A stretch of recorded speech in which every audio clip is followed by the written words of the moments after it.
Vicky Prasetyo boleh saja bebas dan menjalankan aktivitas seperti biasa. Namun setiap kali persidangan ia diwajibkan untuk hadir. Kemarin 21 Oktober 2020, sidang atas kasus pencemaran nama baik yang sempat menyeret Vicky dalam jeruji besi kembali digelar di Pengadilan Negeri Jakarta Selatan. Dalam sidang tersebut, jaksa penuntut umum dianggap tak mampu menghadirkan saksi fakta dan saksi ahli IT. Lantaran saksi fakta yang merupakan seorang asisten rumah tangga, maka keterangan melalui surat dibacakan di dalam persidangan. Pihak Vicky pun menolak keterangan tersebut lantaran saksi fakta diketahui tidak berada di tempat kejadian.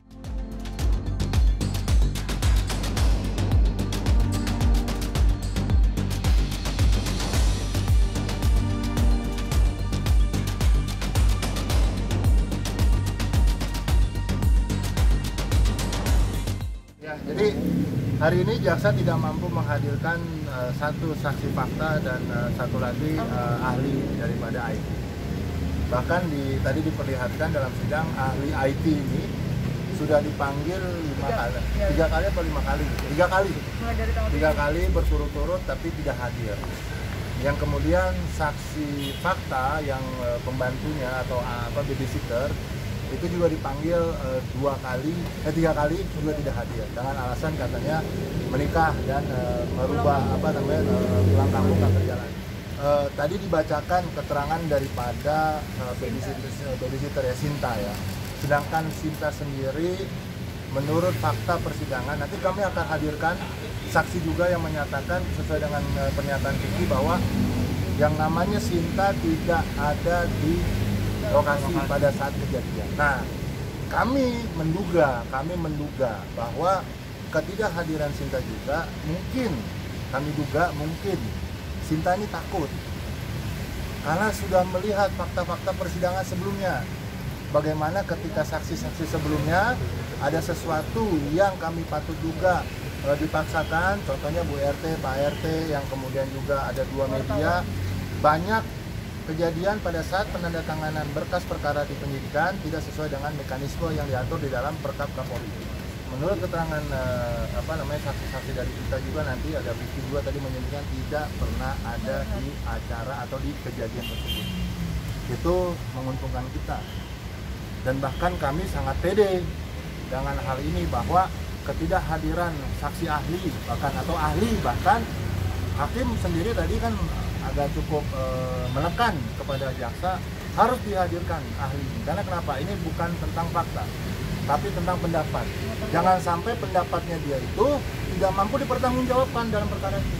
Untuk selanjutnya, kami punya satu keyakinan bahwa apa yang bisa disampaikan oleh klien kami itu akan dipertimbangkan nantinya di pledoi. Bahkan kita siap menyiapkan ya saksi ahli untuk bisa hadir. Ada ahli juga, termasuk ada 3 ahli juga yang akan kami hadirkan. Kami juga akan menghadirkan saksi fakta yang tidak dipanggil, orang-orang yang memang bersama hari itu ke tempat kejadian.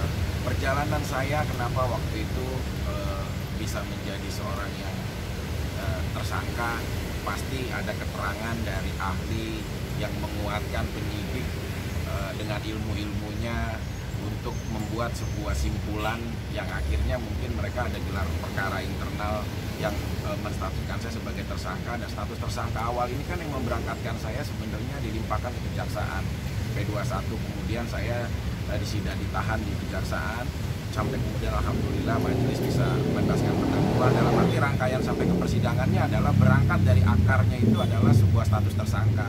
Nah, status tersangka ini bisa saja dapat keterangan dari ahli yang bisa sebagai menguat dari titik perkara saya, tapi saya berharap agar tidak ada lagi nasib pria ataupun wanita nantinya yang bernasib seperti saya gitu. Maksudnya di saat dia dimintai pendapat atau ilmunya, maka kayak dari perkara saya yang menjadi alat bukti itu kan 2 tayangan video milik Infotainment dan TV.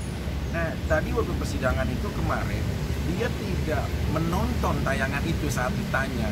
Bagaimana kita bisa mengevaluasi, kita bisa memberikan keterangan setelah kita sendiri tidak pernah melihat tayangan itu gitu loh. Itu satu sih, maksud rapi, jujur, pendapat ahli itu sangat didengar dalam sebuah keterangan penyidikan gitu loh.